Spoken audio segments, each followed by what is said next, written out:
हा आहे दुसरा दिवस. चला दुसऱ्या दिवशी आपले साबुदाणा पापड थोडेसे ओलसर होते, तर पुन्हा याला ऊन दाखवून घेतलेलं आहे. आता बघू शकता तुम्ही, छान असं याला ऊन दाखवून घेत आहेत. आणि आता नंतर आपल्याला हे वर्षभर स्टोअर करायचे आहे. याला आता वाळून झाले होते पापड, आणि आता मी स्टोअर करून ठेवणार आहे डब्यामध्ये.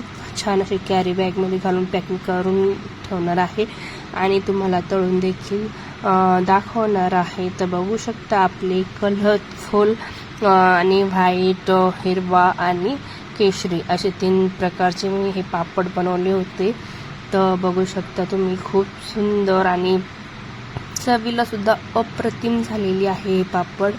तर आपल्याला वर्षभर उपवास वगैरे असतात, तर अशा वेळेस घरामध्ये काही तर असे उन्हाळी वाळवणाचे पदार्थ जे असतात ते आपल्याला कधीही करून खाऊ शकतो आपण. तर अशा पद्धतीने मी हे वर्षभर स्टोअर करू ठेवते, आणि खूप सारे आपले वाळवणीचे पदार्थ अजून मी करणार आहे, ते देखील तुम्हाला त्याची देखील रेसिपी दाखवणार आहे. तर बघू शकता तुम्ही, छान 2 दिवस कडकडीत उन्हामध्ये छान पापडात छानशी चकाकी आलेली आहे, आणि खूप सुंदर असे हे वाळून तयार झालेले आहे. चला आता पुढचं रुटीन तुम्हाला दाखवणार आहे. तर चला, आज होती संकष्टी चतुर्थी, आणि चला 2 दिवस झाले काय आमच्याकडं तर पाणी काय आलेलं नाही आहे. तर 2 दिवसापासून पाण्याचं आमच्याकडं संप आहे. तर मी पाणी भरून ठेवलेलं होतं, पण बघा, आपल्याला रेग्युलर यूज करण्यासाठी तर पाणी रोजचं वापरण्यासाठी तर लागतच असतं. चला, आता मुलगी तर आताशी उठली होती, तिचं चाललं होतं तोंड धुण्याचं काम. त्यानंतर घराची क्लिनिंग वगैरे करून घेतली. साबुदाणा भिजत घालायचा होता, तर साबुदाणा भिजत घातला मी स्वच्छ धुवून.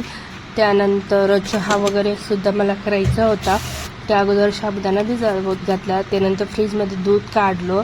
तर बघा, हे 1 लिटर दूध आहे, तर किती छान अशी जाडसर साई आलेली आहे. तर ही साई मी काढून ठेवलेली आहे तूप बनवण्यासाठी. अशा डब्यामध्ये स्टोअर करून ठेवते. अजून काही साई आहे, पण ती फ्रीजमध्ये आहे, आणि ही दुसरी साई आहे. चला, आता चहा वगैरे घेतला आहे, आणि पाणी बघा, आज पाणी नाही आलेलं आहे, तर खूप कामाचा कंटाळा आलेला आहे.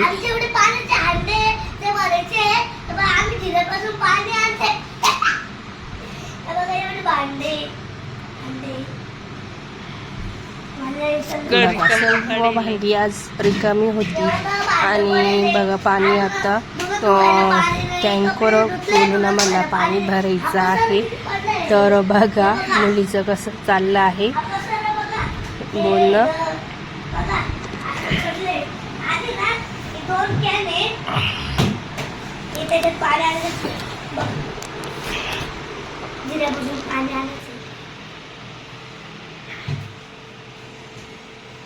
सांग जराशी.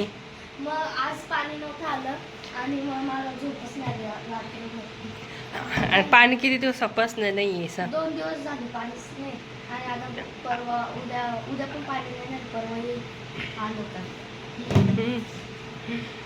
आणि आमची कशी हाल होती पाण्याची बघा. आता पाणी घ्यायला जायचंय, कशालाच पाणी नाही. पाणी किती कामं पडलेले सर. कामं पण तसेच पडले, आवडली बाकी आहे, अजून काय बाकी आहे? सगळंच बाकी आहे.